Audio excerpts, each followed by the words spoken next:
In the early 80s, Nintendo released the Famicom, a console later revisioned and released in the US as the Nintendo Entertainment System. Releasing the console alongside 3 of Nintendo's popular arcade ports, the Famicom's success was a sure thing.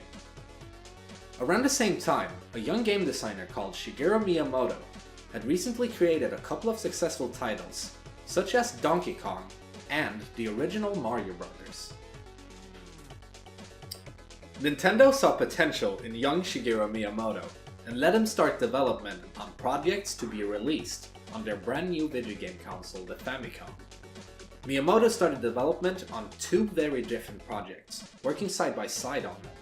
The first project took a very linear approach, letting the player move from left to right, running and jumping his way to victory. Released in 1985 as Super Mario Bros. However, we are here today to talk about that second game. A game that was almost the polar opposite of Super Mario. A game that's found its way into many gamers' hearts and is to this day still releasing fantastic sequels. My name is Itssbbz, and welcome to a brief story about The Legend of Zelda.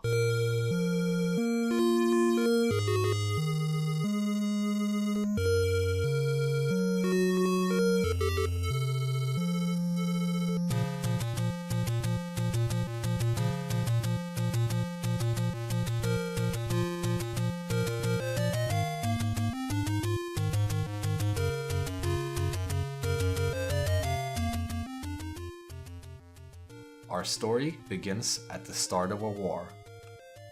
Seeking 2 magical artifacts known as the Triforce, Ganon, the Prince of Darkness, and his army invades a small kingdom in the world of Hyrule, enveloping the land in chaos and disarray. It does not take long until Ganon is successful in stealing the Triforce of Power.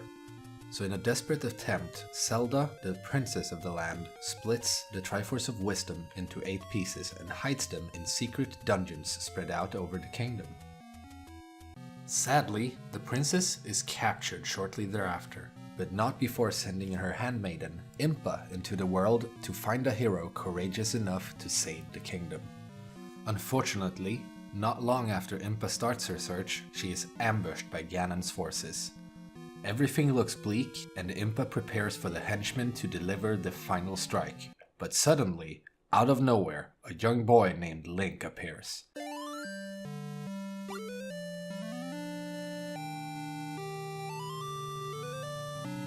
Dressed in a green tunic and a weird-looking hat, our newfound hero rescues Impa, and after hearing her plea, Link promises to reassemble the scattered Triforce, rescue the princess, and to become powerful enough to defeat Ganon. And this is where the game starts. You are in the middle of nowhere with nothing. However, to the north there is a small cave, and as our hero ventures into it, he meets an old man. The old man hands you a wooden sword to ready you for your adventure and leaves you with one of the most memorable quotes in gaming. "It's dangerous to go alone, take this."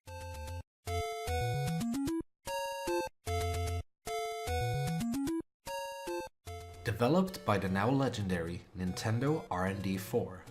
Led by Shigeru Miyamoto and Takashi Tezuka, the team wanted to make a game that was non-linear.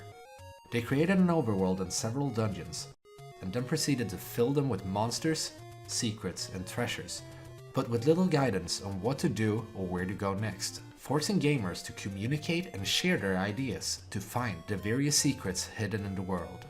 The Legend of Zelda was no small adventure, and with that in mind, R&D 4 used a new kind of cartridge that included a battery mounted on the chip. This enabled them to include a much needed save system, so you could stop playing and continue your adventure at a later time. Because this journey was not created to be finished in one sitting.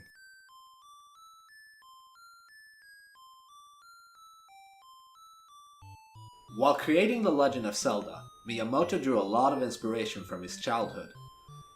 Growing up around Kyoto, he spent his days exploring nearby fields, woods, and caves. Recalling a sense of exploration and wonder, he worked hard on imparting those feelings on the players as they played. Being lost amongst the many sliding doors in his childhood homes was the inspiration for the many dungeons in the old world. When I was a child, I went hiking and I found a lake. It was quite a surprise for me to stumble upon it. When I traveled around the country without a map, trying to find my way, stumbling on amazing things as I went, I realized how it felt to go on an adventure like this. Personally, I think this quote sums it up perfectly. The Legend of Zelda is an action-adventure with an overhead view. Our hero can traverse the different screens by moving to the edge of them, and using his sword, he can stab in all 4 directions. When you're not attacking, Link holds his shield in front of himself, protecting himself from projectiles, and after an upgrade, even magical spells. The goal is to locate 8 different dungeons, defeat whatever evil is lurking inside, and get the Triforce piece hidden within. Hidden all over the overworld and inside the different dungeons are magical artifacts for Link to use in his travels. There are both passive upgrades, such as the different rings that change your overall look and negate some of the incoming damage. There are also usable items, such as the bow that is found in the first temple, or the ladder that lets you walk over a gap or a hazard. Link can also find 2 sword upgrades. The first can be acquired by getting 5 heart containers, and the second can be found after finding 12 heart containers, which gives you a nice upgrade curve during the game since there are 16 heart containers in total. The Legend of Zelda was an instant hit, reaching as many as 6.5 million copies sold. A bestseller for Nintendo, and actually the first NES title to reach 1 million in sales. Some of my earliest memories consist of playing this game. The hours upon hours grinding rupees to afford some new items, or the long game sessions with my father trying to figure out where to go next. We even went as far as drawing little handmade maps to figure out the dungeons. The Legend of Zelda has really left a big mark on me, being the first game of its kind in a series that I've played and enjoyed since I was born.